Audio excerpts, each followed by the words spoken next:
Sophia. So I'm going to say peace, as I always say, peace to Sophia, because that's how I like to greet my sisters.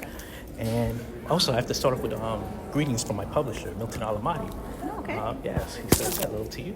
He's down in Star, yes. Black Star He's yes. telling my son hello. Definitely. He's down in D.C. now doing his teaching assignment. And also, I think you might know another one of my publishers that I work with, Aziz Atta-Mensah from the Network Journal. Wonderful. He says greetings also. Please So, extend my greetings. definitely. Wonderful. We're all family. Yeah, Definitely isn't all it? family. Okay. Now, first thing I wanted to ask you came from Milton. It's a question that's regarding this premise from the New York Times that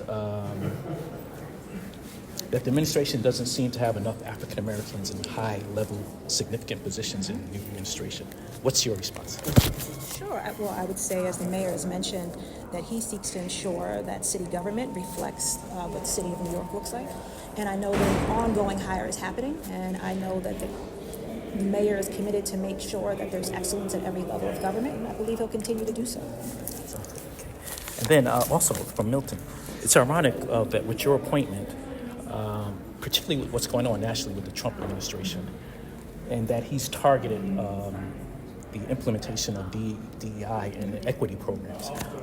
What's your response to that, and how do you see your position as doing something similar to what Maynard Jackson in Atlanta did and what Marion Barry in Washington, D.C. did? Sure. So I think I should take a step back and start with how this was created, right? In 2022, New Yorkers went to the ballot and overwhelmingly voted in support of a charter amendment so that there would be the creation of this Office of Equity and Racial Justice, with an understanding that we needed to be able to have city government meet people where they were at so that we were administering services in the best way possible. And so New Yorkers have spoken. Mayor Mamdani has said that he wants to ensure that equity plans are out within the first 100 days, and that will be a priority.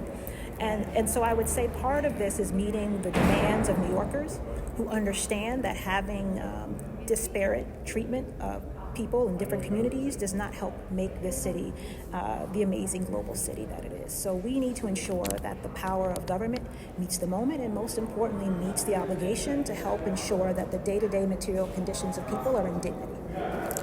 Okay. Now, your background as a community organizer and also your work with community change and with the Urban Justice Center.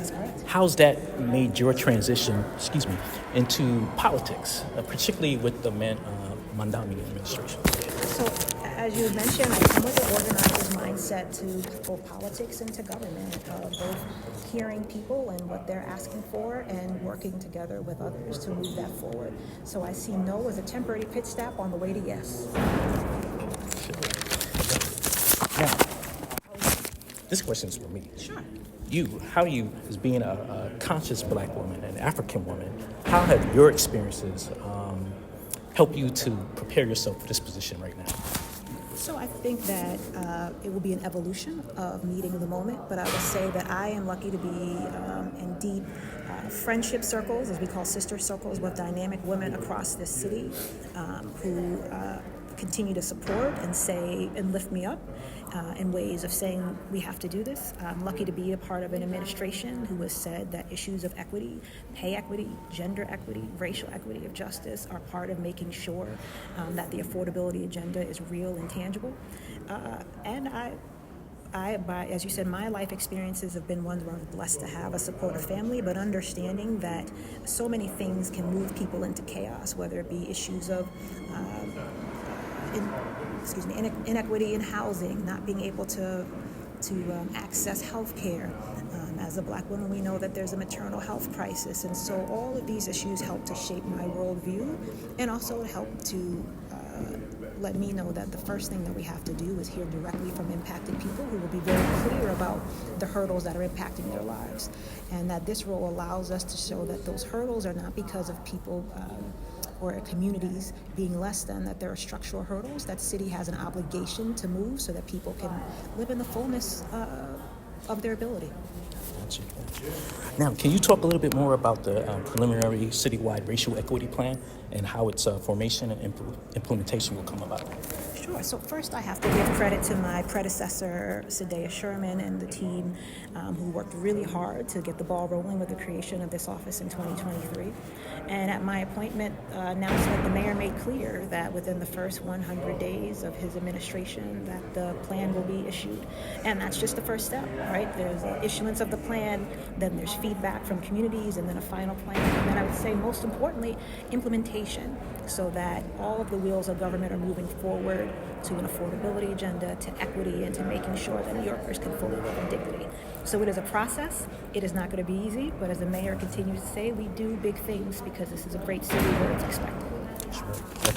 And also, do you plan to have engagement with the community, doing that outreach, getting out there, not only so that people can hear you and see you, but so they can feel you as well?